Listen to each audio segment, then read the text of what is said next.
Sonia was working late in her office when the receptionist called to inform her that a young woman was demanding to see her.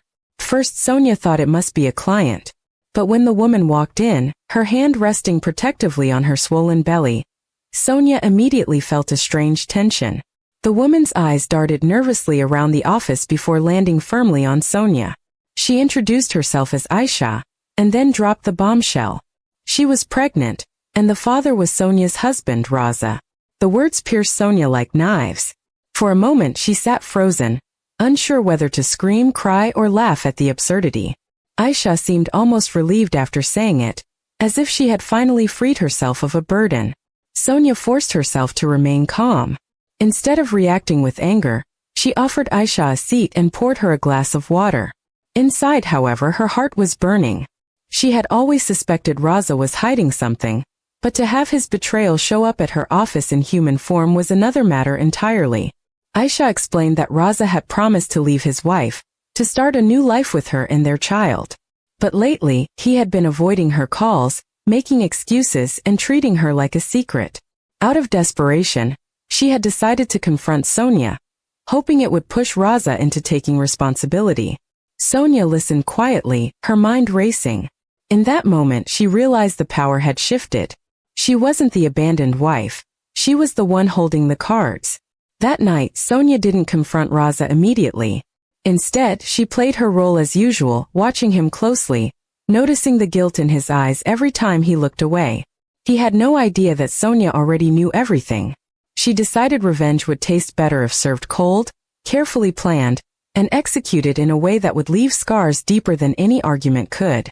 The next day, Sonia began her quiet revenge. She withdrew money from their joint account, shifting funds into her personal one.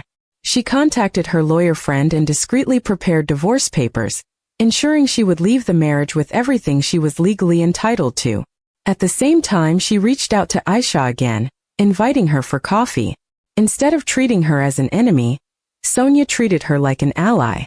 Aisha was surprised but relieved. The two women spoke at length, and Sonia discovered that Aisha was not the cunning homewrecker she had imagined, but rather a naive girl who had believed Raza's sweet lies.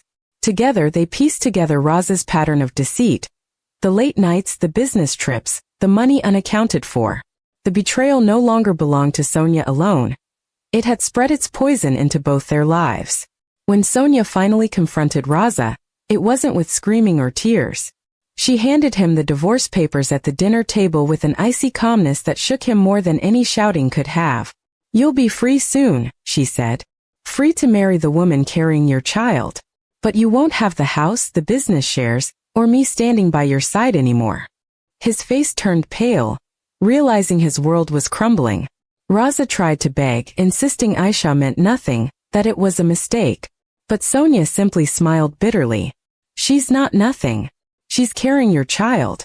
And I hope you're man enough to be the father you promised her you would be." Her words cut deeper than anger ever could. She had stripped away his power, leaving him exposed in his lies. Weeks later, Sonia finalized the divorce and walked away with her dignity intact and her future secure. Raza, meanwhile, struggled under the weight of his decisions. Aisha, now visibly pregnant, demanded the stability he had promised, but he could no longer juggle his lies. The house, the comfort, the respect, everything had slipped through his hands. Sonia, however, blossomed in her new life. Free from betrayal, she discovered a strength she hadn't known she possessed. She started her own business with the money she had secured, and slowly, she rebuilt herself from the ashes of her broken marriage. People admired her calm resilience, unaware of the storm she had endured.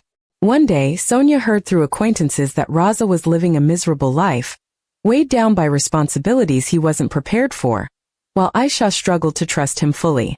Sonia felt no pity, only closure. She had loved him once, but his betrayal had freed her to find a better version of herself. In the end, Sonia's revenge wasn't about destroying Raza. It was about showing him what he had lost. He had traded loyalty for lies, and now he had to live with the consequences.